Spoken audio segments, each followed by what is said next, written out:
I mean, I've been using a computer since I was like 5 years old, all the time. Uh, and like when I was younger, I played video games, and you know, I was I was always using the computer, and I was very interested in computer programming at a young age. And so, yeah, I was clicking away from like the same time I could walk. When I was about, I don't know, like maybe 20, I started hearing about RSI. I had some people say, I remember first person who ever told me about it was my mom's hairstylist. And he mentioned it. And, he said, be careful with your wrist. You can develop the stop thing. And that's just like something I remember, I guess, from childhood. But it's something I didn't think about too much, apart from getting like an ergonomic chair and, an ergonomic chair. So, it was more of a branding than actually ergonomic, or, it's not just what you have, but how you use it. And I also had this keyboard. And then the first time that I ever had any symptoms was I think December 2019. And all I had was paresthesia. It was not really pain. It was just a little tingling sensation, mostly in my ring and pinky. And this lasted about a month. And I was definitely concerned about it. It was, I think, an awareness to my hands that was uncomfortable. It was strange. It didn't hurt, but I definitely knew that there was something wrong. Then it just went away on its own. And I was like really happy about that. And again, like I didn't think too much of it. And well, I mean, I did think a bit of it, but I didn't take much action. And then about a year later, maybe a year and a half later, I was doing my normal routine, which was very hand use intensive. It was basically, I was programming, I was playing the guitar quite a bit and learning new techniques that require a lot of fast finger movement and finger acrobatics. And also I live in Costa Rica, and so I was surfing a lot, and that perhaps played a factor because a lot of times, like when you fall in a wave, you get tumbled around. It's very easy to just kind of like wake up with a sore neck or something like that. And so with all these three things together, there was one day I was playing guitar, and I did a maneuver called a pull-off, where you do this motion with your pinky and you pull the string. And it was just like, ow, there was this sharp pain, and immediately I knew something was definitely wrong. It was a really sharp pain. It started feeling it. That's when like the condition I have now, which is chronic, began. And what was interesting was that I was doing like new drills with my right and left hand for the guitar, but it was like there was this acute moment with my left hand, but it seemed to have started some sort of inflammation or some sort of response, because then quite quickly it became bilateral. So it was like I felt some pain, and I mean, it was really like an hour after I had that like acute pain in my left hand, and then all of a sudden I was feeling chronic burning, tingling, weird pain. It would come and go, but it was kind of always there. I mean, there was never a day where I could say I was totally without symptoms. And then I was really concerned, and I saw like various doctors. I didn't really put too much effort to find a specialist, apart from someone saying like they would have a list of things they do, and carpal tunnel was one of them.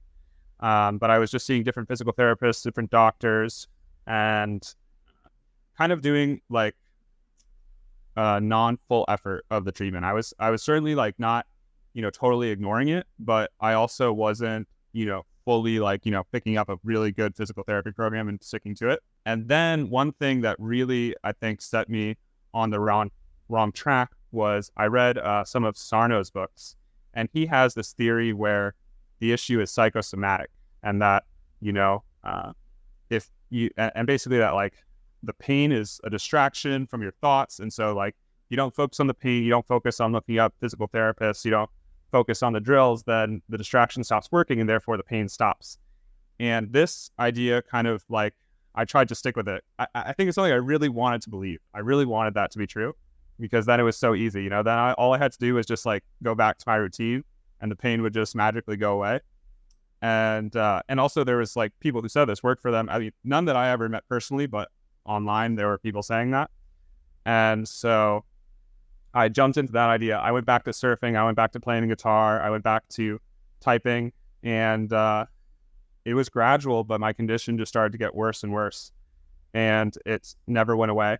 And then I, started to learn more and realize that like this is actually quite a serious condition where if you're not careful, basically you're like continuing to damage tissue that's already in a bad state.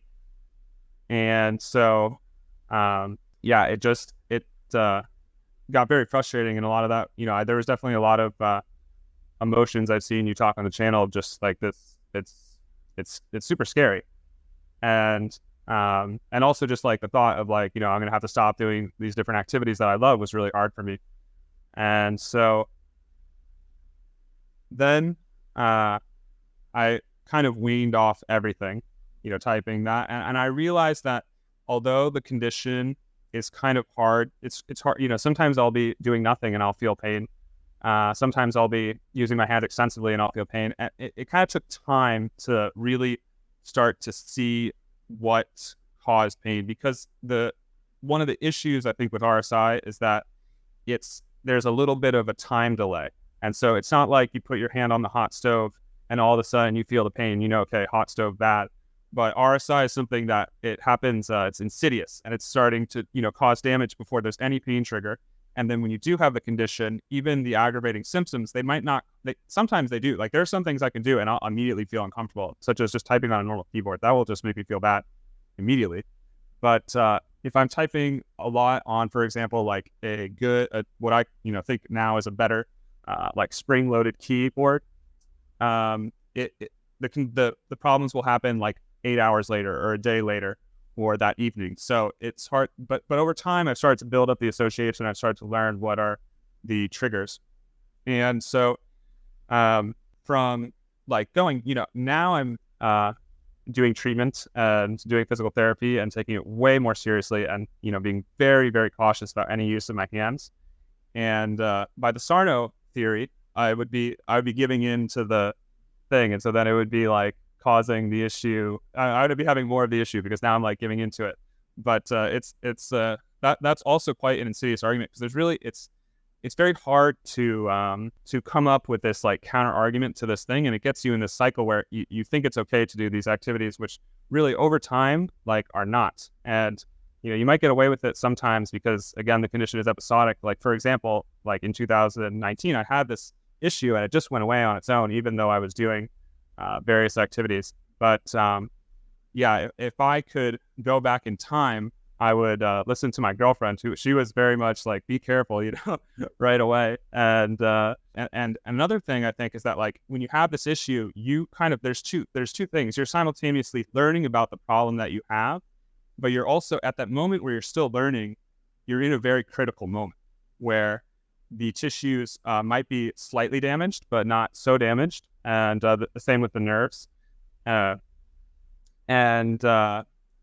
you're able to stop and get good treatment right away, then it's very beneficial to the long-term prognosis. And so if I could go back in time, I would definitely say like to myself, like, take your hands off and figure it out. And I think the biggest thing, because at that moment, I wouldn't know what is right or wrong, but it would be to trust your gut and be very careful of cheap solutions or, people who are offering this like 5-minute fix. Because they're and that goes, it could be a 5-minute fix, but it could be like I did, for example, a carpal tunnel release surgery when I was feeling quite desperate about my situation. And that was another example of something where I really wanted it to be true. I wanted it to be where I could just go in and they, that was it. It was like the carpal tunnel was squeezing the nerve and all you had to do was nick it. And there's quite a lot of people ready to sell you this idea. And, again, like with every piece of poison, there's like a little bit of truth to it. Maybe there are some people who they do have the nerve compressed there and they do well. It seems to be the case because I did, ask a lot of people who had gotten that surgery, and a lot of them said that it helped them. But it's also true that I asked a lot of people and they said it did not help them, and that they're many years down the line and they have had no relief. And when I did the surgery myself, that's the only thing that I can really speak to. I certainly did not feel any relief of my symptoms. And yeah, that happened about 4 months ago. So it's true, that there's a recovery process from the surgery, and it causes, something where you incur costs, and then over time it should get better. But I was told that I should feel better after 3 months. And by the people who did say that they felt better after the surgery, they told me that although they had the pain from the surgery, there was some sort of symptoms that they had that went away immediately, because the nerve at that, if that is the case, then the nerve should be released right in that moment. And so, you might have like a new pain, but there's some sort of sense of relief. And I never had any of that. It just gave me what I understand as a new complication. And the surgery in my mind was done very well. It just, I don't think it was helpful. I don't think, surgery, there was no infection. There was no like nick of the nerve. It was a good incision, I guess, but it just wasn't, I don't believe that it was the cause of my symptoms. And so it just added a complication and didn't help anything. And I've been speaking a lot, so I don't know if you have any questions or clarifications or... Actually, I would like to point out that the time when people can turn around repetitive strain injury is very early, at the point where people have no clue that they could be getting injured, because the symptoms are so subtle, very subtle. Just things like your hands just feel weird. Yeah. And then even if you do, the other thing I'd really like to emphasize is that repetitive strain injury is not always painful. Yeah. You could have tremendous weakness or tremor or other things that aren't normal, and those could be manifestations of RSI. So this emphasis on pain is true. I mean, a lot of people are in excruciating pain, but it is not the only symptom of repetitive strain injury. And by the time people are in pain, usually they're in the third stage, or, they're pretty injured at that point. Right. So that's something that I hope people will keep in mind. And the other thing is, regarding the surgery, unfortunately, some people find that they can't use their hands as they did before because of the surgery, because you can cut certain things. So if possible, it's really good for people to get a second opinion, sometimes a third opinion, to first of all, really be sure that it's carpal tunnel syndrome and not something else. And the doctor with whom I wrote the first book, and also other doctors I respect, talk about the importance of posture, because if you have a forward head, that can lead to nerve compression in your neck that nourishes all the nerves in the median nerve and the ulnar nerve down the road. So the problem may be in the neck, not the carpal tunnel. So that's another thing where it really takes a skilled clinician to do the proper test. The physician with whom I wrote my first book would always encourage people to do aggressive physical therapy. This does not mean painful physical therapy. It just means a lot. Really get in, do the physical therapy, and then work on your posture. And a lot of times that could resolve things and turn things around, because any surgery is pretty serious. And sometimes you really need the surgery, because otherwise things can go very wrong. So there are cases where you really do need the surgery.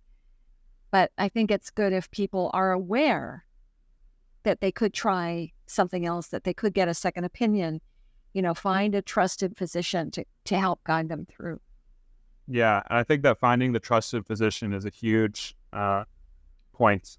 And again, like, it's, in my experience, there's, I've been to quite a few different physical therapists and doctors, and it's an issue that for some reason is not that well understood. I think, it's the big thing is that it's very complicated, and it's might be something that's occurring more frequently now in the digital age, where we're sitting for extended periods of times in a bad posture, using devices that are really bad for our hands. And so it's maybe something that over time will be better understood by more doctors. But, again, going back, to anyone who might be experiencing the symptoms early, I would say really make an effort to find a good doctor and a good physical therapist. And it's not like something that, necessarily is going to be right down the street from you or something. You have to really think about finding a good contact for treatment. The other thing that you need to keep in mind is stop the offending activity. Yes, that is absolutely the hardest thing for people to do, because very often it's job related. So, what are they going to do? And that's why speech technology can be so helpful. You do need a good doctor. You do need a knowledgeable PT, and it's very difficult to find knowledgeable doctors in this area.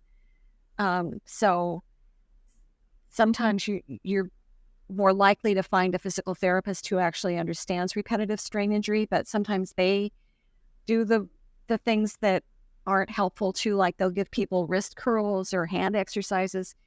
And basically, if the tissue is damaged, trying to strengthen damaged tissue is going to make things worse. So you really want to be careful about the kind of physical therapy that you're getting.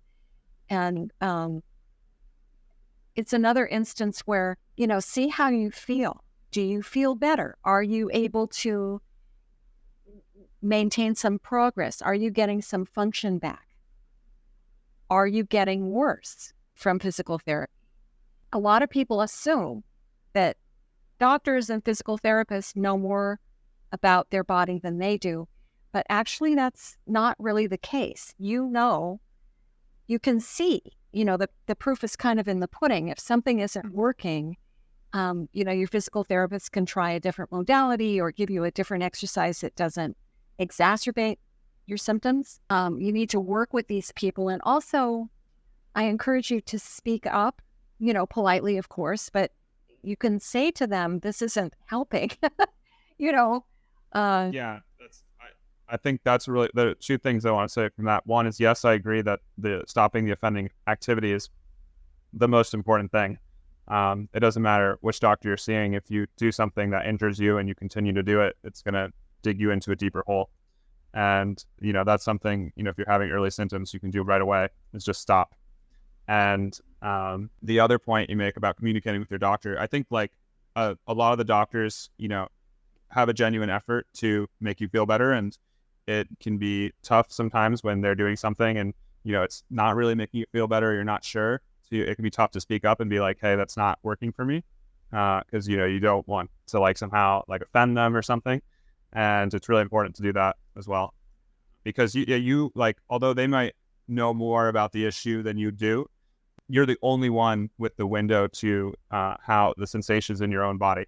So you have little clues about what's happening to you. And I think another thing is to pay attention to those clues, because your body is what I understand now, when it's giving you these sensations, it's a big warning signal. And it really pays to pay attention to those signals. There's a reason you feel that way. It's not for no reason. It's a signal coming from your subconscious or whatever to your conscious, and the signal is there to take action on.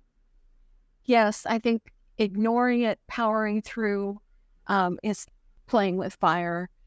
The other thing I'd like to say is that when I wrote my first book, I saw a chart. It showed the rate of repetitive strain injury, and it superimposed that on the rate of the personal computer. Because when personal computers were first introduced, there was a parallel rate of injury. Yeah. And the reason for that is because of the way people used the keyboard. I'm not even talking about the mouse, which introduced a whole new raft of problems. Typists, there was someone on the internet saying, well, typists never got injured. They did this all the time and they never got injured. And the reason why the typists didn't get as much injury as the computer users is because the typewriter is tiered.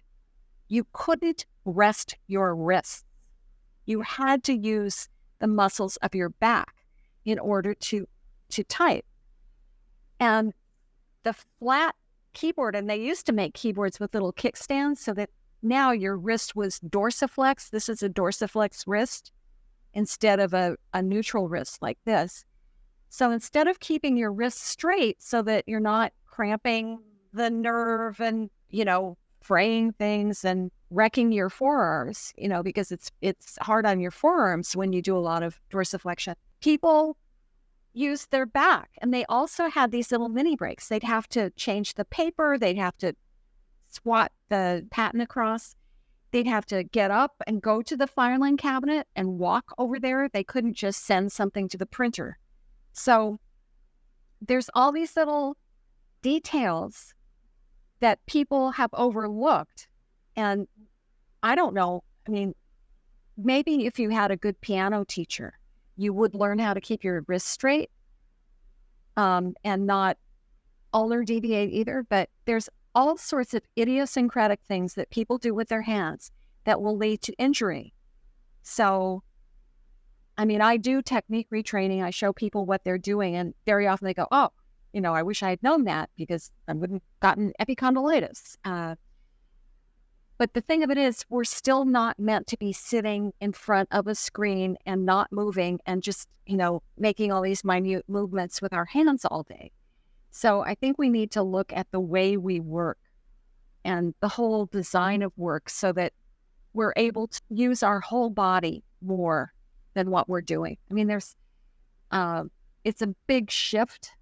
It's a big paradigm shift. But I think in order to prevent the injury from happening to people who have no idea that they could get injured using a keyboard and mouse or phone, I think there needs to be a big shift in the way we think about work these days.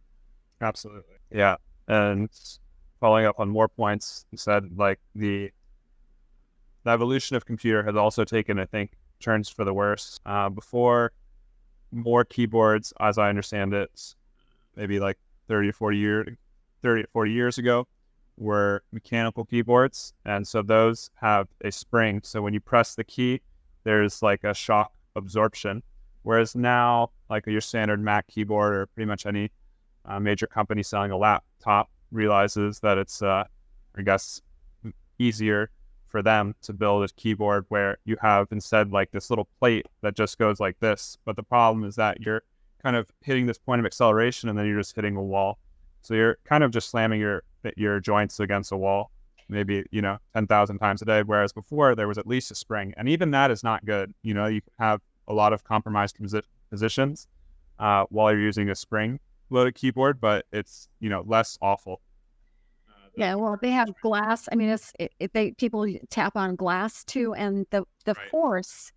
There's a tremendous amount of force that goes through the joints, and so people have no idea how much force they're using in the keyboards. And typewriters, if you ever get the chance to actually type on a typewriter, they're heaven.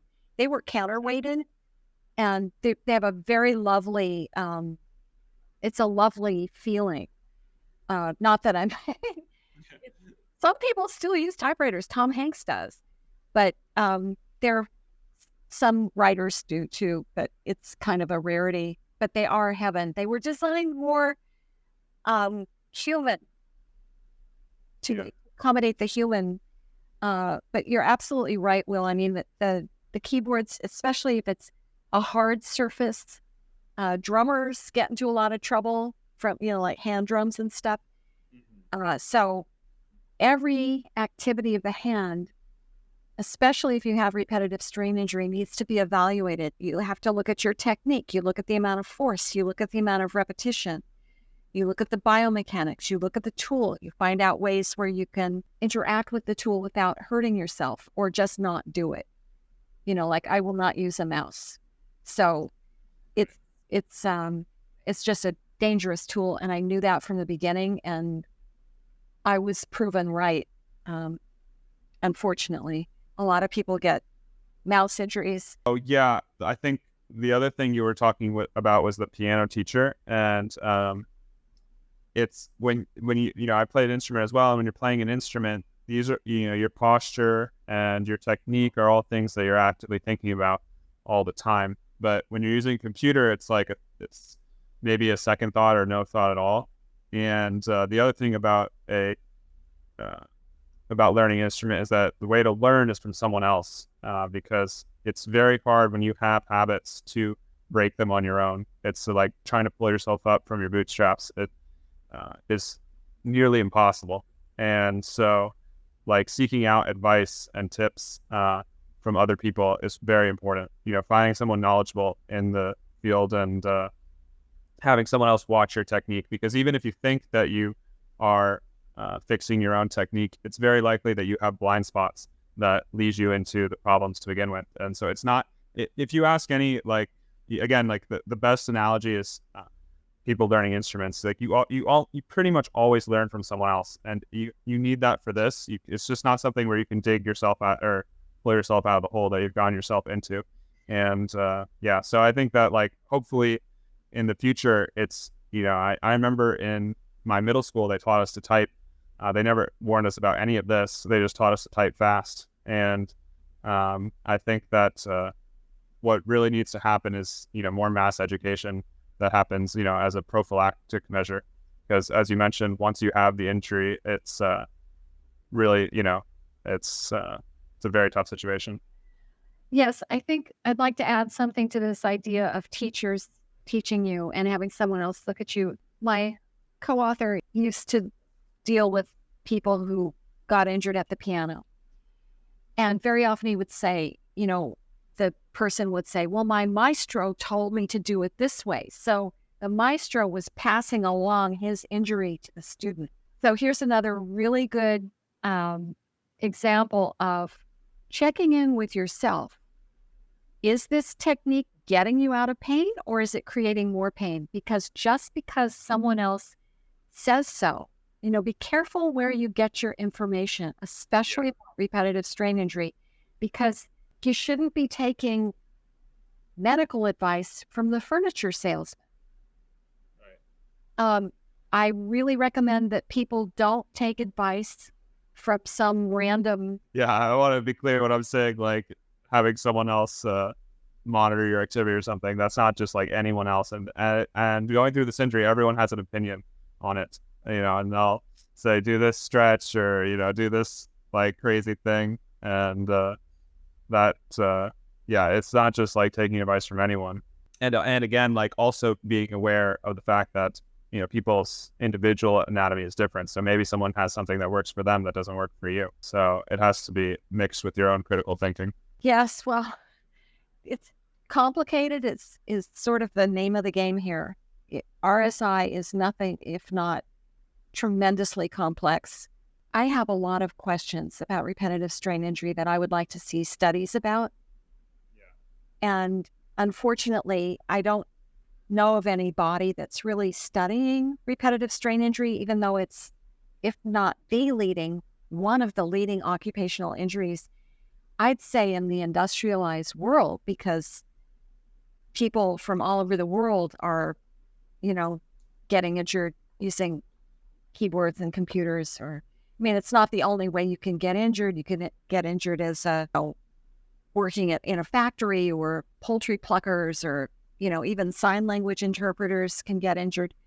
But any hands-intensive activity could possibly lead to repetitive strain injury. But we need more studies, and I think they need to also ask the right questions. Yeah. I hope I can be a case study or a data point and check in back with you, so you see over time, one example. I mean, I think you need things on both ends. You need, like, large aggregate studies so you can see things with, broad data, but then I'll just be one data point. Well, you're a great data point because you're doing all the right things. So you're a great role model for anybody who's got repetitive strain. After a series of lots of mistakes, perhaps. Yeah. But you found your way out. I mean, you didn't give up. You kept looking, and that's a good thing. Yeah, absolutely. I mean, there's no reason to have any other attitude than to get better and do the best with your situation. So, yeah. Well, thank you for coming and sharing your story with everybody. It really. Thank you for all the great work you've done. Oh, your channel and everything. My pleasure.